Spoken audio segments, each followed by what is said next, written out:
नमस्कार,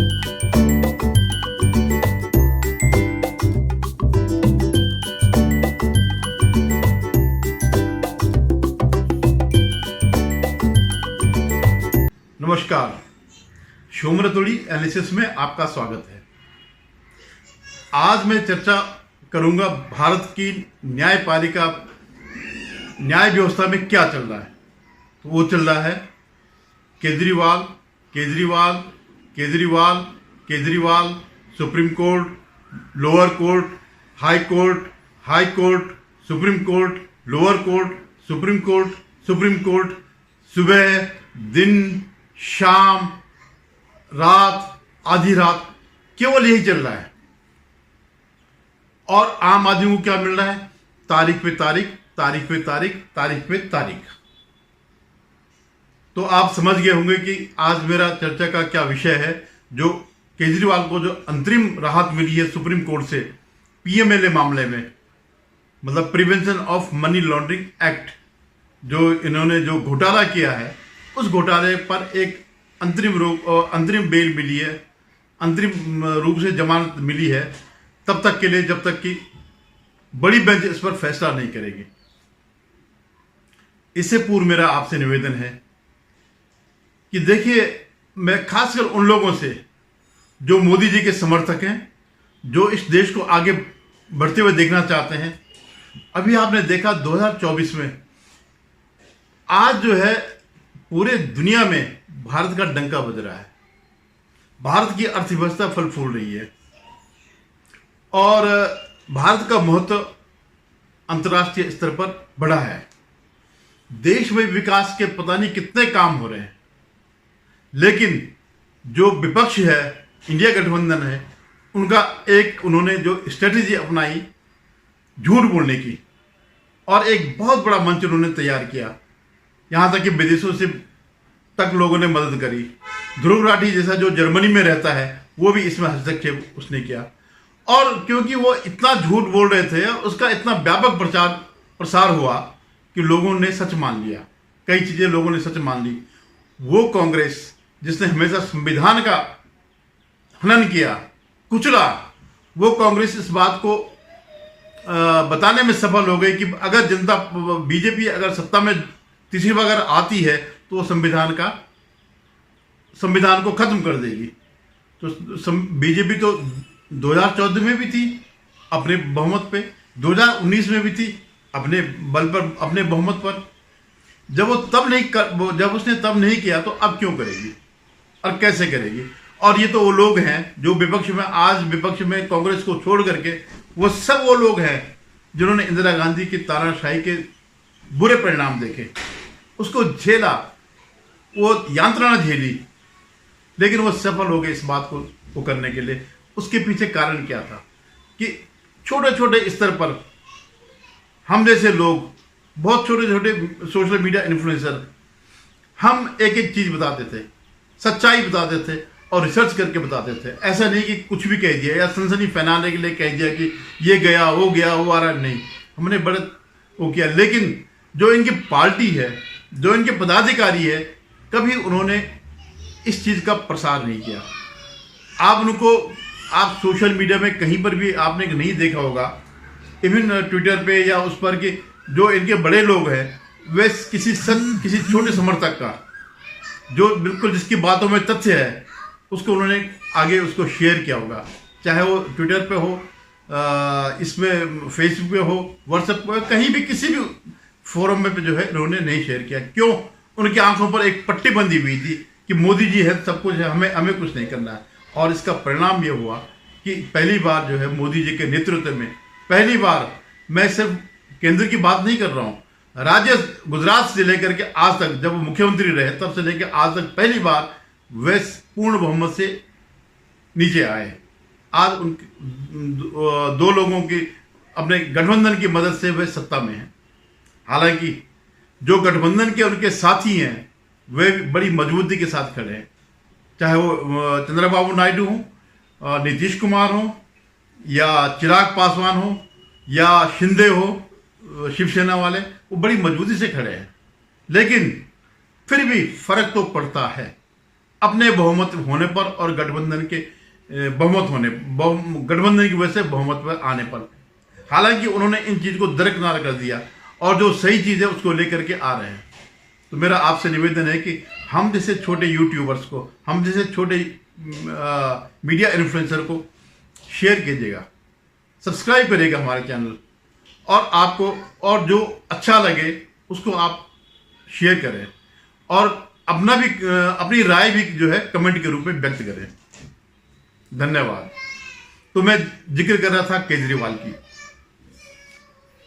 एक ऐसा घोटाला जो सबको दिखाई दे रहा है कि हां घोटाला हुआ है। सुप्रीम कोर्ट भी इस बात को मानता है कि घोटाला हुआ है, लेकिन सजा अभी तक कहीं से नहीं मिल रही है। और 2 बार अंतरिम बेल पर केजरीवाल को 2 बार अंतरिम बेल मिल गई है, जो कि इसका मुख्य कर्ता धरता है। केजरीवाल मुख्यमंत्री, एज ए मुख्यमंत्री और एज ए पार्टी कन्वेनर, जब से पार्टी बनी है तब से वो इसका कन्वेनर है।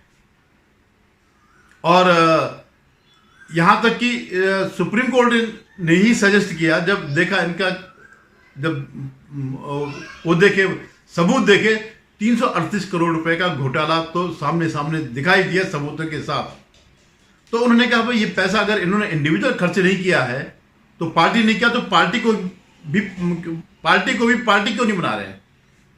तब जाकर के अब ईडी ने जो है 37 नंबर 38 नंबर चार्जशीट में 2 और जोड़े। 37 नंबर पर आरोपी है अरविंद केजरीवाल और 38 नंबर पर आरोपी है आम आदमी पार्टी। देश के इतिहास में यह पहला अवसर होगा कि कोई पॉलिटिकल पार्टी को आरोपित बनाया गया। फैसला क्या होता अंत में जाकर के कह नहीं सकते, क्योंकि हमारी जो न्याय व्यवस्था बड़ी खोखली है, बड़ी पूरी जमीन पर खड़ी है। आपके पास सिर्फ बड़े वकील होने चाहिए, वकीलों के जजों के सखा होने चाहिए, उनके मित्र होने चाहिए, उनके दोस्त होने चाहिए, उनके बाल सखा होने चाहिए, उनके साथ पारिवारिक संबंध होने चाहिए। तो आपको जो है जो आपका पैसा, तो आपका पैसा आपको न्याय दिला सकता। आप अगर लाखों करोड़ रुपए खर्च कर सकते हैं तो आपको न्याय मिलेगा। तो पीएमएलए कोर्ट में तो आज तक आप देख रहे होंगे, सुबह जो है केजरीवाल का केस कभी ईडी के पास है राउज एवेन्यू कोर्ट में, कभी सीबीआई के पास है, कभी हाई कोर्ट के पास है, कभी सुप्रीम कोर्ट के पास है, फिर लोअर कोर्ट पे है, फिर कभी सीधा सुप्रीम कोर्ट है, फिर सुप्रीम कोर्ट हाई कोर्ट में भेज रहा है, हाई कोर्ट लोअर कोर्ट में भेज रहा है। तो मतलब यही चल रहा है कई महीने से, जब से केजरीवाल को जेल हुई है, मतलब जब से केजरीवाल जेल गए हैं। हालांकि इससे पहले उनके एक डिप्टी सीएम मनीष सिसोदिया, वो 1.5 साल से ऊपर हो गया, उनको 1.5 साल होने वाले हैं जेल में गए हुए, उनको कहीं से कोई रिलीफ नहीं मिल रहा। लेकिन इनका जो है दिन रात इस कोर्ट में उस कोर्ट में, यहां करो वहां करो, उस और बड़े बड़े वकील आप रख लो। बड़े वकील तो आप जानते ही हैं, मनीष सिसोदिया, सॉरी ये डॉक्टर अभिषेक मनु सिंघवी जैसे, जो सिर्फ बड़े वकील नहीं है, वो एक पार्टी के भी जाने माने स्तंभ है, कांग्रेस पार्टी के, और वो उनके अपने व्यक्तिगत संपर्क है। जैसे कभी कपिल सिब्बल के हुआ करते थे, जो आधी रात को भी बेल दिलाया करते, जैसे तीस्ता शीतलवाल को जो है रात को बेल मिली, कोई ऐसा नहीं, पहाड़ नहीं टूट रहा था। लेकिन जो है ये इनके संबंध है। यानी आप ये सोच सकते हैं, अगर आपके पास पैसा नहीं है, आप अगर बड़ा वकील नहीं इंगेज कर सकते हैं, आपको बड़े वकील को इंगेज करने में असमर्थता है, तो आप निश्चित मानिए कि न्याय आपको नहीं मिलेगा। और इस देश में 99.9% लोगों को न्याय नहीं मिलता। न्यायालय का जो फायदा है वो सिर्फ पैसे वालों को ही मिलता है। तो आज ही जो है अरविंद केजरीवाल को मनी लॉन्ड्रिंग केस में अंतरिम जमानत मिली, और अगले उस समय तक के, जब तक कि बड़ी बेंच फैसला नहीं करती। अब बड़ी बेंच कैसे फैसला करेगी? तुरंत करना हो, रिलीफ मिलना हो, तो सुबह से शाम, शाम से सुबह जो है ये सब फटाफट ये सब होता रहता है। लेकिन बड़ी बेंच अब केजरीवाल भी उसको वो ध्यान नहीं देंगे, अब उसको लटकाने के लिए वो कई वो करेंगे, कानूनी दांव पेच लगाएंगे, पतंगबाजी करेंगे, सब कुछ वो करेंगे कि किसी तरह जो है अब ये केस जो है एक बार बाहर निकल गए। हालांकि अभी सीबीआई के केस में अभी बंद है, अगर उसका भी फैसला आने वाला है 17 तारीख को आएगा शायद कि उनको बेल मिलेगी या नहीं मिलेगी। अगर उस दिन अगर उनको बेल मिल गई, आप निश्चित माने कि ये जो पूरा जो घोटाला है ये गया कूड़े में, फिर अंदर जाना असंभव है। फिर आप केस करते रहिएगा, 2 पीढ़ी 3 पीढ़ी तक जो है केस चलते रहते हैं इनके।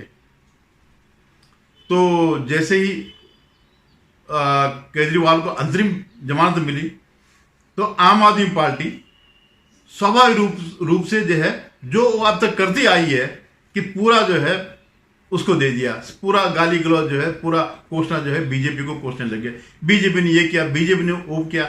भैया अगर बेल मिली है, अगर तुम ये कहते हो कि बीजेपी ने फंसाया तो बेल भी तो मिल गई है, और वो भी सर्वोच्च न्यायालय से। अब सर्वोच्च न्यायालय से एक बार नहीं 2 बार अंतरिम बेल मिलना भी एक लोअर कोर्ट के लिए, हाई कोर्ट के लिए एक संकेत है। तो और मजेदार बात यह है कि ये जो केस जो हुआ, जो इसकी एफआईआर या इसके बारे में जो खुलासा हुआ, वो कांग्रेस ने किया, बाकायदा प्रेस कॉन्फ्रेंस से वो किया और उन्होंने सबूत भी उन्होंने इकट्ठा किए।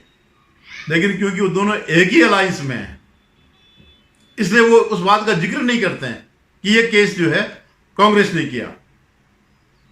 जबकि अजय माकन ने प्रेस कॉन्फ्रेंस करके सारी चीजें बताई।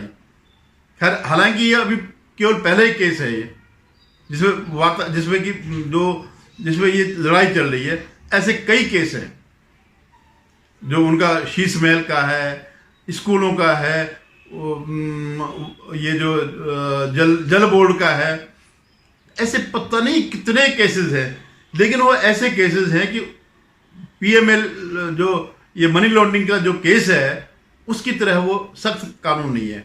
उस तरह आम कानून है कि आप एक बार हो आए 15-20 दिन में जमानत मिल जाएगी। ये ऐसे केस है, कभी 20, 25, 30, 40 साल बाद उनके फैसले होंगे। लेकिन आप एक चीज और देखिए, आप देख रहे होंगे सुबह से लेकर शाम तक, इस कोर्ट से लेकर उस कोर्ट तक केजरीवाल के वकील घूम रहे हैं। और वकील कैसे? लाखों करोड़ों रुपए लेने वाले। ये पैसा कहां से आ रहा है? ये पैसा आ रहा है दिल्ली के जो टैक्स पेयर है उनकी जेब से। ये कोई केजरीवाल की जेब से नहीं जा रहा है, उनकी जेब से जा रहा है। आप सोचिए, गर्मियों में दिल्ली बगैर पानी के रहती है और मानसून में दिल्ली पूरा जो है झील बन जाती है, और सर्दियों में जो है एक वो चैम्बर बन जाता है पॉल्यूशन का, धुएं का चैम्बर बन जाता है। ये पैसा अगर वहां लगे तो शायद ये सब नौबत नहीं आती। तो उनको ये सब करने की जरूरत नहीं थी, घोटाला करने की भी कोई जरूरत नहीं थी। और आप ये देखिएगा, मजेदार बात ये है, आपने अगास्ता क्रिस्टी का नाम सुना होगा। एक बहुत अच्छी लेखिका थी, सस्पेंस थ्रिल की लेखिका। उसकी बड़ी इंटरेस्टिंग वो होती है। लास्ट तक पता नहीं चलता कि इसका सस्पेंस क्या है, इसके पीछे किसका हाथ है। लेकिन अगर आज अगास्ता क्रिस्टी अगर होती तो वो भी इसका वो नहीं कर पाती, वो भी इस पहलू को जो इनका एक घोटाला है उसको सॉल्व नहीं कर पाती। आपने फिल्मों में देखा होगा, पुरानी फिल्मों में, कि जो स्मगलर होते थे वो जो संकेत देने के लिए नोट फाड़ते हैं, एक नोट इसको दिया और एक नोट एक डिलीवरी वाले को और एक रिसीव करने वाले को, दोनों नोट मिला देते, हाँ ये ठीक है, मुझे इसको पैसा देना है। इस तरह की तकनीक भी यहां पर हुई। सोचिए आप कितना बड़ा गहराई से ये षड्यंत्र हुआ। और वो तो सबको ही पता है कि जो इलेक्ट्रॉनिक सबूत थे, व्हाट्सएप चैट थी या जो भी था, इन्होंने अपने सारे मोबाइल फोन जो है तोड़ दिए। 100-200 के करीबन मोबाइल फोन, सबूत मिटाने के लिए। कोर्ट को सब दिख रहा है। केजरीवाल अपने उसका पासवर्ड नहीं दे रहा है अपने मोबाइल फोन का, आईफोन का, जिसको कि लॉक तोड़ना जिसका मुश्किल है, जिसका और तो कर पाते हैं और उसमें से तो कर पाते हैं, लेकिन जो आईफोन की कंपनी एप्पल, वो इस बात की इजाजत नहीं देती कि हम किसी का वो खोल दें। तो वो उसको उन्होंने प्रोडक्शन ले रहा है, उसको पता है इस बात का कि ऐसा होना है। तो वो अपना लॉक, अपना जो है मोबाइल फोन नहीं दे रहा, जिसके अंदर एक सारे षड्यंत्र छिपे हुए हैं। किस तरह इन्होंने लेन देन किया, किस तरह से जो है, और स्पष्ट सी बात है, एक मोटे मोटे तौर पर जो 6% पहले कमीशन मिलता था डीलर को, उसको 12 कर दिया। इससे बड़ा सबूत तो कुछ हो ही नहीं सकता कि आपने किसके लिए किया। आपने कोई वो तो किया नहीं, चैरिटी तो करी नहीं। तो ये जो आपने 6 का 12% जो कमीशन किया, तो उस कमीशन में जो 12%, जो 6% जो कमीशन है, उसमें आपका तो हाथ है ही है। कोई क्यों करेगा, ये स्पष्ट है। लेकिन हमारे कानून इतने लचर है कि ये सबूत भी नहीं माना जाएगा, जो कि स्पष्ट है। मंत्रिमंडल में इन्होंने पास किया, वो तो कहता है कि साहब मैंने नहीं किया, बाकी मंत्रियों ने किया, मुझे तो पता भी नहीं है, या फलां जो गवाह है उसका मुझसे संबंध नहीं है, वो तो मनीष सिसोदिया और आतिशी और सौरभ भारद्वाज जानते हैं उसको।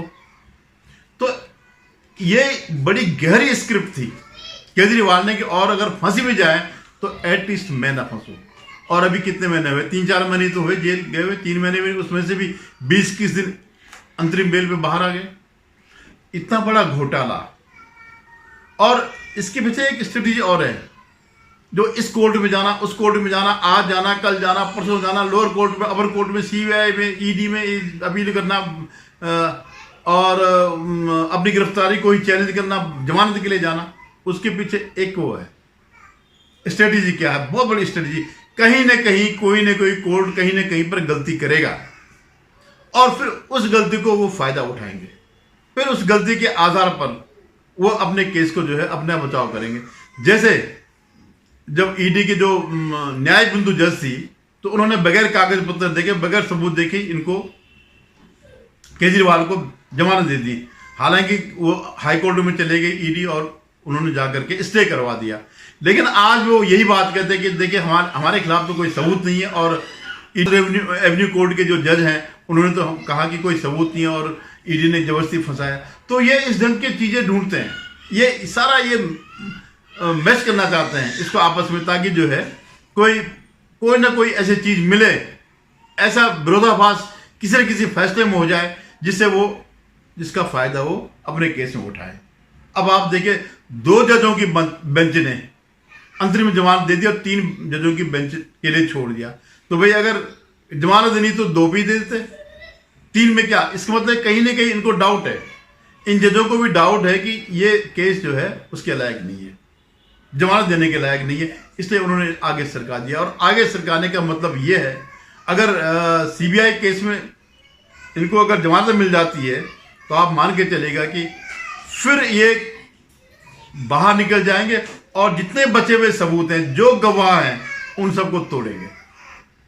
तो आज की इतना ही वो है। आप इसको देखते रहिएगा कि किस तरह से ये वो चल रहा है, ये ड्रामा चल रहा है न्यायपालिका का और केजरीवाल का और पैसे का।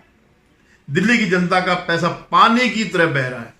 तो देखिए अभी क्या होता है। अभी 2-3 दिन बाद जो है फिर सीबीआई का क्या फैसला आता है, उस पर बहुत कुछ निर्भर करेगा कि केजरीवाल अंदर रहेंगे या बाहर आकर के घोटाले करेंगे और जो गवाह है उनको तोड़ेंगे। धन्यवाद। पुनः निवेदन है कि आप मेरे चैनल को सब्सक्राइब करिएगा।